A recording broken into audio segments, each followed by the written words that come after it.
The James Patterson Literacy Challenge is an ongoing project where we're addressing the needs of Florida in the area of literacy. We have way too many kids who are not reading proficiently. More than half of all kids don't reach proficient levels in reading at their grade level, and that's just not okay. I really believe that we have a shot to make Florida #1 in the country in terms of kids reading at grade level. And that's a miracle, and it's great, and it's doable. We can get this done. Otherwise, I wouldn't be here. That's why I'm here, because I believe this program has a chance of working. My scores this year are so much higher than they had been historically, and I think it's just because the standards in general are higher, and we have the tools and strategies to help those below-level kids get where they need to be. So to have them perform that well on the standardized assessment, I was like, okay, we got this. Show is tomorrow. That's a big word. Sorry. Are you proud of yourself?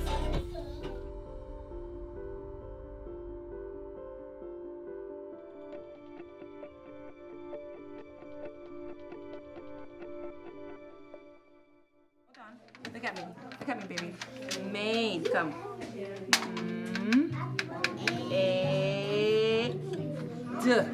What sound did you hear?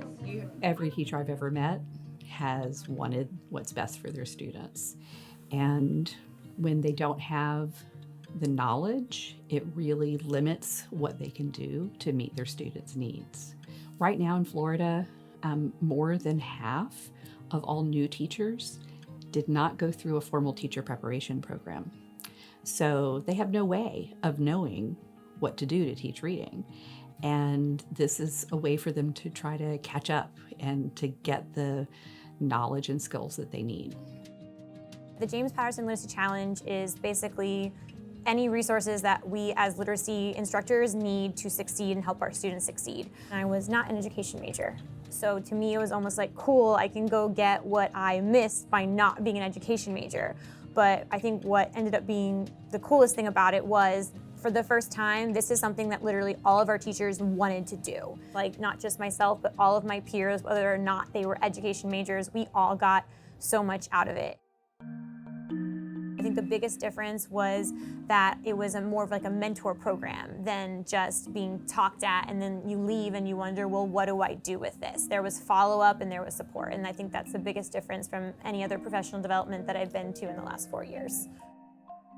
What they're getting is an in-depth look at reading that they've never actually had the opportunity to get. We start by having teachers from the schools attend a summer academy where they spend a week immersed in literacy and the latest research on how to be effective reading teachers.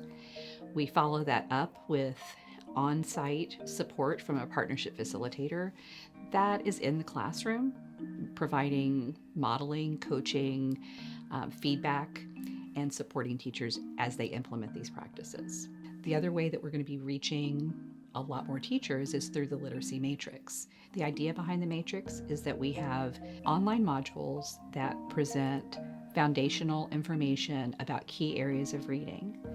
Teachers learn the what and the why about each of these areas, and then they learn the how to assess, how to instruct, how to intervene. Each strand of the matrix culminates in a practicum where teachers provide evidence that they've learned these things, and this leads to the Florida Reading Endorsement if they complete all of the strands. So we're really excited about having this as an opportunity for teachers all over Florida and beyond. Moving from 3rd to 4th grade this year has been a challenge, and it's one that I actually advocated for because I am really passionate about just being able to continue working with my students on skills that I saw they struggled with last year. Through this process, I've learned so many more strategies and so many things that I can do to impact my students' learning. I had students last year that had very low fluency, and this year already I've seen them double the amount of words they can read per minute just by utilizing some same strategies that we used last year. When you have a strategy, just like an activity that is so effective, I think the kids use it even when they're not supposed to be using it. And that's the thing with Elkona boxes, are basically breaking words down into their sounds. The kids now use that strategy even when they don't have to, even when they're like, if you're saying a word, and they'll just break it down into the sounds, like with their, just saying it like that. Like, that's how effective a strategy is. The kids find it empowering. So I'm not just more confident, I think the kids are more confident too. Low levels of reading proficiency have been a problem for so long that it almost seems like there's a culture of failure that we've just come to accept. We're trying to change that culture. We want to make it so that success is the only option. It says, because it was her grandmother's birthday, Hope made her a special card. I always feel hopeful about the future. I feel like if I'm trying my best and I'm pushing my kids to do their best, they're gonna grow. I typically will do some informal assessments just to gauge how they're doing. Sometimes it might be as much as just a monitor for understanding that they're doing themselves. And so I might give the same thing every day, and then they will fill in a bubble. I've got it, I've almost got it, I don't really have it, I need more help. And what I'm looking for is that changing day to day? Through working with interventions, I'm seeing them grow throughout the week, and I had students that on Monday said, I do not have it, and then today we're like, I've got it, I could teach it to someone else, I really know what I'm doing. There's two main metrics that we use for student progress, and in the past, when I would look at my scores, there'd usually be a little sinking feeling because I was coming to work every day, working my little butt off, and it's kind of like, oh darn, I guess I didn't do as well as I wanted to do, hoped to do, thought I did, what have you. But this past year was the first time ever where when I looked at my data, I was actually pleasantly surprised.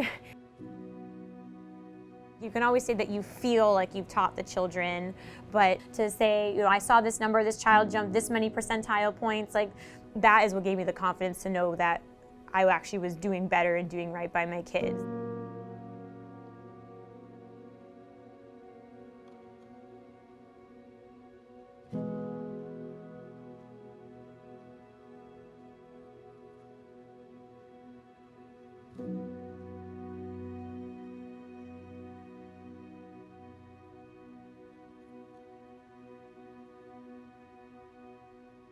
I had a student come to me that could not recognize his name consistently when he heard it, could not write his name, did not know most of his letters and most of his sounds.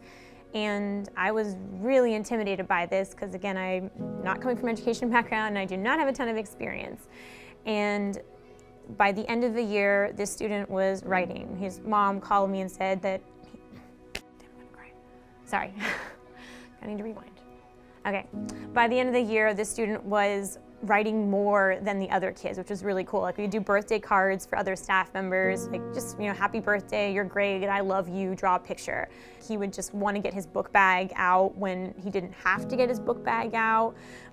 His word ring with his sight words, wanted to work on that when he didn't have to. He was so excited about it. I sent him his own set of his magnetic letters, his board, his sight words, all the things I would use with him in small group for him to use at home, because that's how engaged and how much he bought into it, was that he wanted to do it on his own.